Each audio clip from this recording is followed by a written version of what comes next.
Assalamualaikum warahmatullahi wabarakatuh. Yang terhormat Bapak Roy Kembar Habibi selaku dosen mata kuliah Pendidikan Kewarganegaraan.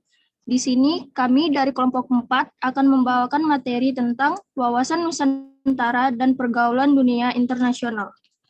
Sebelumnya izinkan saya memperkenalkan anggota kelompok 4 yaitu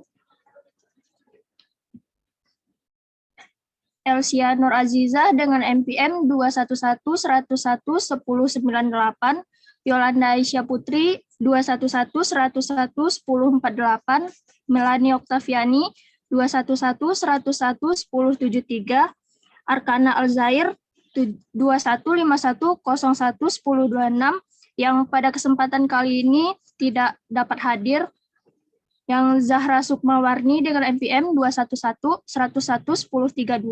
Amanda Oktaberia 2151-01-1003 yang juga berhalangan hadir, Mila Fadila 211-101-1028, Salsabila Sonia 211-101-1088, Niken Aulia 211-101-1113, Tata Persada 211-101-1007, Desak Putuayu 211-101-1074, dan Atika Handa Fitriani 211-101-1097.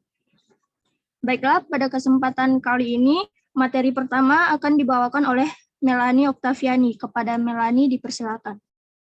Baiklah, terima kasih atas waktunya, moderator. Di sini saya akan menjelaskan materi pertama, yaitu tentang konsep dan urgensi wawasan Nusantara.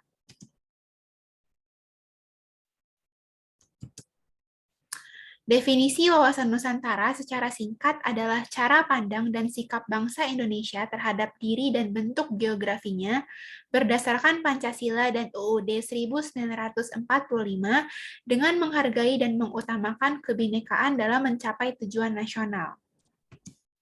Fungsi wawasan Nusantara dikelompokkan dalam beberapa pandangan, yaitu yang pertama, fungsi wawasan Nusantara sebagai konsepsi ketahanan nasional adalah sebagai konsep dalam pembangunan, pertahanan keamanan, dan kewilayahan. Yang kedua, fungsi wawasan Nusantara sebagai pembangunan nasional adalah mencakup kesatuan politik, sosial dan ekonomi, sosial dan politik, dan kesatuan serta pertahanan dan keamanan. Yang ketiga, fungsi wawasan Nusantara sebagai pertahanan dan keamanan adalah pandangan geopolitik Indonesia sebagai satu kesatuan pada seluruh wilayah dan segenap kekuatan negara. Dan yang terakhir, fungsi wawasan Nusantara sebagai wawasan kewilayahan adalah pembatasan negara untuk menghindari adanya sengketa antar negara tetangga. Selanjutnya saya kembalikan ke moderator. Baiklah, terima kasih kepada Melanie. Selanjutnya yaitu akan saya lanjutkan sendiri. Tujuan dari wawasan Nusantara sama dengan tujuan nasional, yaitu menjunjung tinggi kepentingan nasional serta kepentingan kawasan untuk menyelenggarakan dan membina kesejahteraan, kedamaian, dan budi luhur serta martabat manusia di seluruh dunia.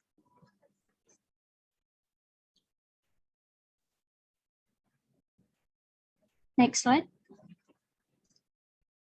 Kedua yaitu sumber historis, sosiologis, dan politik tentang wawasan Nusantara. Sumber historis, wawasan Nusantara.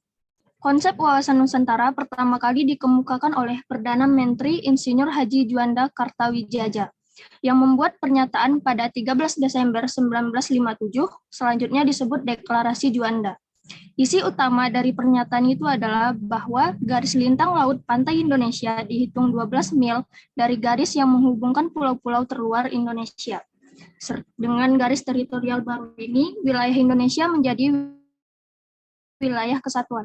Laut di antara pulau-pulau itu bukan lagi dinding-dinding pemisah karena bukan lagi lautan terbuka, melainkan sebuah pulau penghubung. Sebelum deklarasi Juanda dikeluarkan, wilayah Indonesia didasarkan pada TZMKO tahun 1939 atau Ordonansi tahun 1939, suatu persetujuan pemerintahan Hindia Belanda. Isi peraturan ini pada dasarnya menentukan luasnya lebar laut 3 mil laut dengan menggambarkan garis dasar berdasarkan garis pasang surut atau pulau atau darat. Baiklah, selanjutnya akan dilanjutkan oleh Niken Aulia. Kepada Niken dipersilakan. Terima kasih atas waktunya. Sumber sosiologis wawasan Nusantara. Berdasarkan kondisi sosial budaya masyarakat Indonesia, pemahaman Nusantara yang semula berisi visi integritas atau integritas teritorial semakin diperluas sebagai visi persatuan nasional. Rakyat Indonesia tidak mau lagi dibagi ke banyak negara. Untuk mencapai persatuan bangsa, semangat nasionalisme harus terus diperkuat. Semangat kebangsaan Indonesia sebenarnya diprakarsai oleh acara Kebangkitan Nasional 20 Mei 1908 yang dikonfirmasi di Majelis Pemuda pada 28 Oktober 1928 dan berhasil dicapai dengan Deklarasi Kemerdekaan Nasional pada 17 Agustus 1945. Maka jauh sebelum tahun 1957, Deklarasi Juanda, konsep semangat dan persatuan nasional telah berkembang di negara ini. Padahal semangat kebangsaan ini telah berhasil membentuk bangsa yang mandiri. Di atas situasi sosiologis masyarakat Indonesia dan juga kelanjutan kolonialisme yang memisahkan bangsa, telah meningkatkan antusiasme dan tekad orang-orang di kepulauan ini untuk bersatu menjadi satu kebangsaan, satu bangsa, yaitu bangsa Indonesia. Semangat persatuan pertama kali bersatu dalam perjuangan untuk pembebasan dari penjajahan dan kemudian bersatu dalam wadah kebangsaan Indonesia. Next slide. Sumber politik wawasan Nusantara. Secara politis, ada juga kepentingan nasional tentang bagaimana seluruh kawasan dan PBB dapat terus dikembangkan, dilestarikan, dan dipertahankan. Kepentingan nasional adalah turunan lanjut dari cita-cita nasional, tujuan nasional, dan visi nasional. Cita-cita nasional bangsa Indonesia, sebagaimana diatur dalam alinea 2 pada pembukaan UUD 1945, adalah untuk mewujudkan negara Indonesia yang merdeka, bersatu, berdaulat, adil, dan makmur. Visi nasional Indonesia menurut ketetapan MPR nomor 7 garis miring MPR garis miring 2001 tentang visi Indonesia masa depan adalah terwujudnya masyarakat Indonesia yang religius, manusiawi, bersatu, demokratis, adil, sejahtera, maju, mandiri, serta baik dan bersih dalam penyelenggaraan negara. Pengetahuan wawasan Nusantara yang diperoleh sejak Deklarasi Juanda 1957 kemudian menjadi cita politik negara. Kata-kata wawasan Nusantara dimasukkan dalam rancangan garis besar haluan negara atau GBHN berdasarkan keputusan MPR tahun 1973, 1978, 1983, 1988, 1993, dan 1998. Menurut GBHN, konsep wawasan Nusantara dimasukkan dalam pasal 25A UUD NRI 1945 yang dihasilkan dari perubahan keempat pada tahun 2002. Untuk selanjutnya, saya serahkan kepada moderator. Baiklah, terima kasih kepada Niken. Selanjutnya akan dilanjutkan oleh Salsa Sunia. Kepada Salsa dipersilakan. Terima kasih kepada moderator. Di sini saya akan menjelaskan mengenai sumber politik wawasan Nusantara. Jadi wawasan Nusantara sebenarnya adalah pandangan geopolitik rakyat Indonesia. Geopolitik diartikan sebagai ilmu administrasi negara yang dalam setiap kebijakan dikaitkan dengan masalah geografis di wilayah atau tempat tinggal suatu negara. Geopolitik adalah studi tentang hubungan antara faktor-faktor geografis, strategis, dan politis suatu negara. Banyak ahli memberikan pendapat atau teori tentang geopolitik, dan berikut adalah beberapa pendapat ahli tentang geopolitik. Yang pertama, menurut Rudolf Jelen, itu geopolitik adalah suatu seni dan juga praktek penggunaan kekuasaan politik atas suatu wilayah tertentu. Kemudian yang kedua ada menurut Halford Mackinder, barang siapa yang menguasai daerah jantung atau heartland, yaitu Eropa Asia, akan dapat menguasai pulau-pulau dunia dan akhirnya akan menjadi penguasa dunia. Boleh di next slide.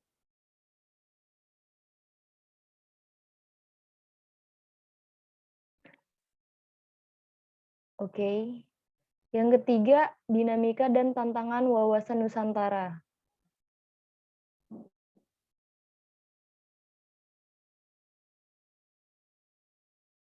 Dinamika dan tantangan wawasan Nusantara. Jadi, wawasan Nusantara adalah cara pandang dan sikap bangsa Indonesia mengenai diri dan bentuk geografinya berdasarkan Pancasila dan Undang-Undang Dasar 1945.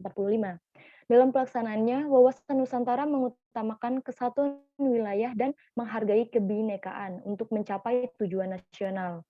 Yang pertama itu ada unsur-unsur wawasan Nusantara, terdiri atas wadah yang terbagi menjadi 3 bagian, yaitu wujud wilayah batas ruang lingkup, yang kedua, tata inti organisasi bagi Indonesia, yang ketiga, tata kelengkapan organisasi. Sekian yang dapat saya sampaikan, saya kembalikan kepada moderator. Baiklah, terima kasih Salsa. Materi selanjutnya yaitu akan dilanjutkan oleh Atika Handa Fitriani. Kepada Atika dipersilakan. Baik, terima kasih atas kesempatannya. Selanjutnya, materi dinamika dan tantangan wawasan Nusantara. Yang B, isi wawancara Nusantara. Berisi aspirasi bangsa yang berkembang di masyarakat dan cita-cita serta tujuan nasional yang terdapat pada pembukaan UUD 1945. Isi wawancara menyangkut 2 hal yang penting, yaitu realisasi aspirasi bangsa sebagai kesepakatan bersama serta pencapaian cita-cita dan tujuan nasional, persatuan dan kesatuan dalam kebinekaan yang meliputi semua aspek kehidupan nasional. Yang C, tata laku wawasan Nusantara. Tata laku batiniah mencerminkan jiwa, semangat, dan mentalitas yang baik dari bangsa Indonesia. Sedangkan tata laku lahiriah tercermin dalam tindakan, perbuatan, dan perilaku dari bangsa Indonesia. Next. Selanjutnya, membangun argumen tentang dinamika dan tantangan wawasan Nusantara. Yang pertama, dampak positif. Menjadi kekayaan bangsa dan negara, membentuk rakyat yang toleransi, menjadi daya tarik bagi turis asing, meningkatkan pendapatan negara. Yang kedua, dampak negatif. Pengelolaan yang tidak mudah, adanya kelompok-kelompok radikal dapat menjadi alasan terjadinya perpecahan. Sekian dari saya kembalikan ke moderator. Terima kasih Atika. Materi selanjutnya yaitu dilanjutkan oleh Mila Fadila. Kepada Mila dipersilakan. Terima kasih moderator. Saya akan melanjutkan esensi dan urgensi wawasan Nusantara. Next. Keunikan yang dimiliki wilayah Indonesia sebagai satu kesatuan. Yang pertama, bercirikan negara kepulauan, archipelago state dengan jumlah 17.508 pulau. Yang kedua, luas wilayah 5.190 juta kilometer persegi dengan perincian daratan seluas 2.027 juta kilometer persegi dan laut seluas 3.166.000 juta kilometer persegi. Negara kita terdiri 2/3 lautan perairan. Yang ketiga, jarak utara-selatan 1.888 km dan jarak timur-barat 5.110 km. Yang keempat, terletak di antara 2 benua dan 2 samudra. Yang kelima, terletak pada garis khatulistiwa. Yang keenam, berada pada iklim tropis dengan 2 musim. Yang ketujuh, menjadi pertemuan 2 jalur pegunungan yaitu Mediterania dan Sirkum-Pasifik. Yang ke-8 berada pada 60 LU, 110 L lintang selatan dan 95 derajat BT 1410 BT. Yang ke-9 wilayah yang subur dan habitable atau dapat dihuni.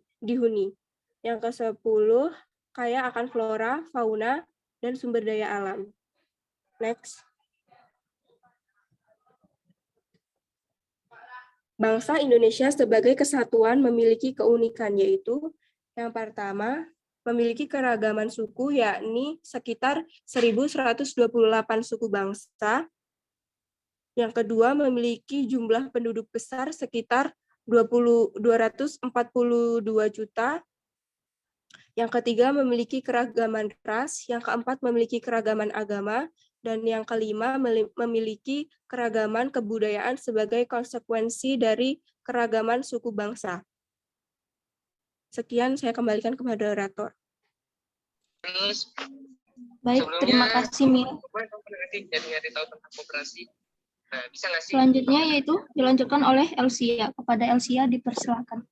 Koperasi itu tuh kepada badan-badan moderator. Selanjutnya akan saya lanjutkan mengenai makna perwujudan kepulauan Nusantara sebagai suatu kesatuan politik.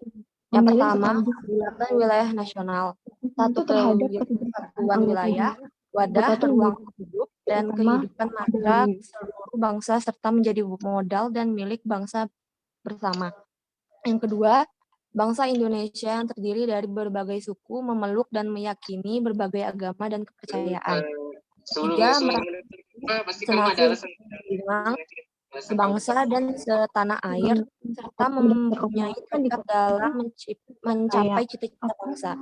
Yang keempat, Pancasila adalah satu-satunya falsafah serta ideologi bangsa dan negara yang melandasi, membimbing, dan mengarahkan bangsa menuju tujuannya.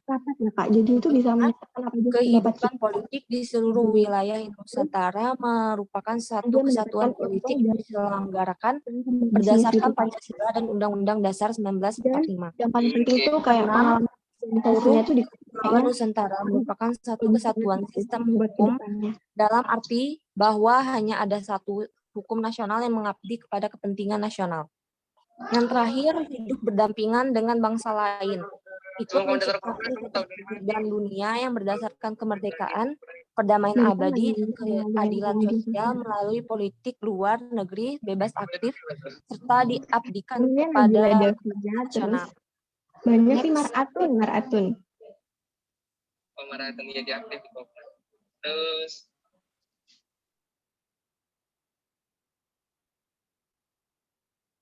next. Selanjutnya, makna perwujudan Kepulauan Nusantara sebagai satu kesatuan ekonomi. Yang pertama, kekayaan wilayah Nusantara baik potensial maupun efektif adalah modal dan milik bersama bangsa, dan bahwa keperluan hidup sehari-hari harus tersedia merata di seluruh wilayah tanah air. Yang kedua, tingkat perkembangan ekonomi harus serasi dan seimbang di seluruh daerah, tanpa meninggalkan ciri khas yang dimiliki oleh daerah dalam pengembangan kehidupan ekonominya. Yang terakhir, kehidupan perekonomian di seluruh wilayah Nusantara merupakan satu kesatuan ekonomi yang diselenggarakan sebagai usaha bersama atas asas kekeluargaan dan ditunjukkan bagi sebesar-besarnya kemakmuran rakyat. Selanjutnya saya kembalikan ke moderator.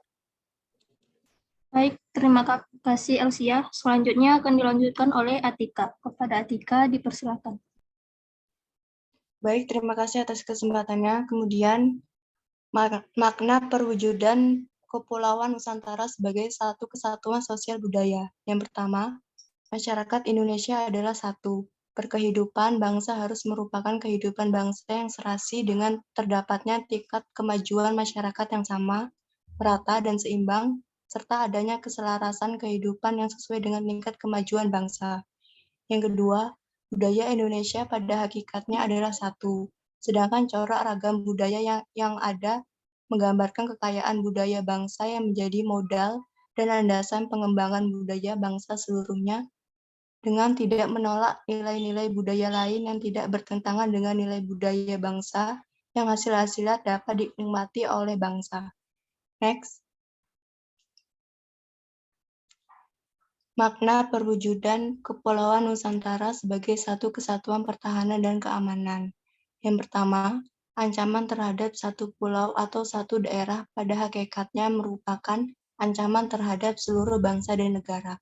Yang kedua, tiap-tiap warga negara mempunyai hak dan kewajiban yang sama dalam rangkaian pembelaan negara dan bangsa.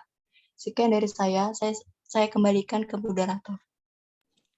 Baik, terima kasih Atika. Selanjutnya yaitu akan dilanjutkan oleh Elsia. Kepada Elsia dipersilakan.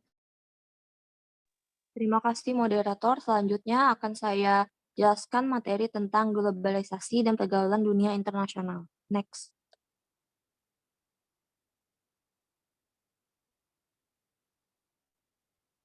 Setelah reformasi Indonesia, berbagai perubahan dilakukan dalam berbagai aspek. Perubahan itu terasa terfokus pada budaya dan budaya Indonesia. yang semakin dipandang penting ketika perkembangan internasionalisasi globalisasi mulai memberantas budaya dan kearifan lokal di Indonesia, yang pada awalnya wisata lemak dan dunia kuliner Nusantara. Globalisasi saat ini menembus masyarakat dengan sangat cepat, terutama di kalangan anak muda.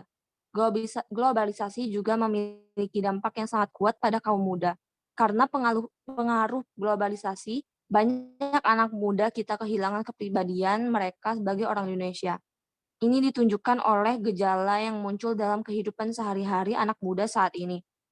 Salah satunya adalah kurangnya pemahaman tentang wawasan Nusantara di Indonesia dan apresiasi terhadap apa saja yang ditawarkan Indonesia seperti budaya, masakan, dan pariwisata. Selanjutnya, saya kembalikan ke moderator. Terima kasih, Elsia. Selanjutnya yaitu kepada Zahra Sukmawarni, dipersilakan.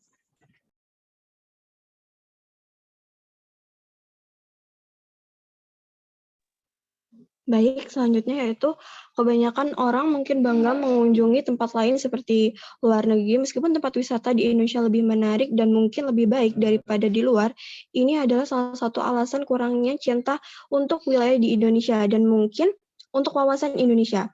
Mereka hanya tahu apa yang mereka ketahui tentang wilayah di Indonesia, meskipun ada banyak daerah menarik di Indonesia seperti Raja Ampat, Pulau Komodo, dan banyak lainnya.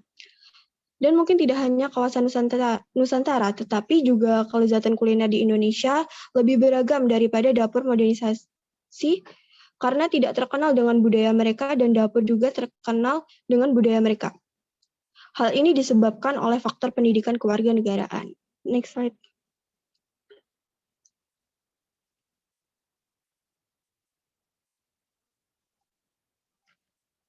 Selanjutnya yaitu rangkuman tentang wawasan Nusantara. Next slide. Pengertian wawasan Nusantara, cara pandang dari sikap bangsa Indonesia mengenai diri dan lingkungannya yang serba beragam dan bernilai strategis dengan mengutamakan persatuan dan kesatuan wilayah dengan tetap menghargai dan menghormati kebinekaan dalam setiap aspek kehidupan nasional untuk mencapai tujuan nasional. Landasan wawasan Nusantara yaitu landasan idealnya berupa Pancasila, sedangkan landasan konstitusionalnya berupa UUD 1945. Saya kembalikan kepada moderator. Baik, terima kasih kepada Zahra. Materi selanjutnya akan dilanjutkan oleh Tata Persada. Kepada Tata Persada dipersilakan. Baik, kedudukan wawasan Nusantara. Wawasan Nusantara merupakan ajaran yang diyakini kebenarannya oleh seluruh rakyat dengan tujuan agar tidak terjadi penyesatan dan penyimpangan dalam rangka mencapai dan mewujudkan tujuan sosial. Fungsi wawasan Nusantara adalah pedoman, motivasi, dorongan, serta rambu-rambu dalam menentukan segala kebijaksanaan, keputusan, tindakan, dan perbuatan baik bagi penyelenggara negara di tingkat pusat dan daerah maupun bagi seluruh rakyat dalam kehidupan bermasyarakat, bernegara, dan berbangsa. Tujuan wawasan Nusantara adalah mewujudkan nasionalisme yang tinggi di segala bidang dari rakyat Indonesia yang lebih mengutamakan kepentingan nasional daripada kepentingan orang perorangan, kelompok, golongan, suku bangsa, atau daerah. Next.